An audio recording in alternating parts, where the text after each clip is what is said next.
Autre point de l'actualité, plus de 950 km à pied, c'est le chemin parcouru par un homme, un Ghanéen, un marcheur panafricaniste pour porter un message d'unité africaine. Un exploit physique majeur pour un voyage de plusieurs centaines de kilomètres qui a duré 20 jours d'Accra à Ouagadougou.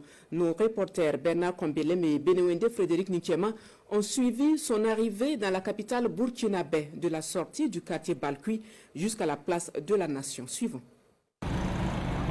Bouteille d'eau en main et paré des couleurs africaines, il avance pas après pas, animé par une seule conviction, celle d'une Afrique unie et solidaire. Lui, c'est Al-Hadji Ayana Yacoub, panafricaniste engagé.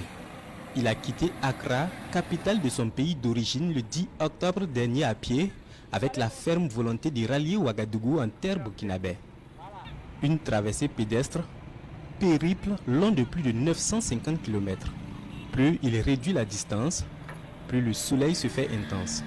Mais rien n'arrête Yacoub. Mieux, il avance encore et encore, parfois au pas de course, sous le regard admiratif des Burkinabés.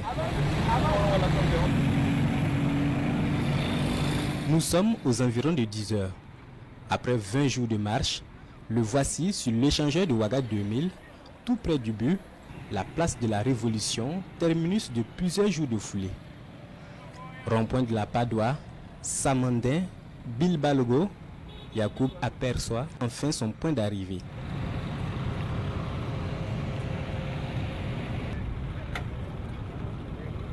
Fier, debout au pied du monument, il vient de boucler près de 3 semaines de marche au nom de la paix, de la fraternité et de l'intégration africaine. Ce n'était pas facile, mais au nom de l'amour pour l'Afrique, je l'ai fait. J'avais parfois les pieds enflés, mais grâce à l'assistance médicale de l'ambulance qui m'a accompagné tout au long du trajet, tout s'est bien passé. Nous sommes un continent riche qui a besoin d'unité pour se développer et rayonner dans le monde. Si nous y parvenons, ce sont les Blancs eux-mêmes qui viendront tenter l'immigration en Afrique en quête de l'Eldorado.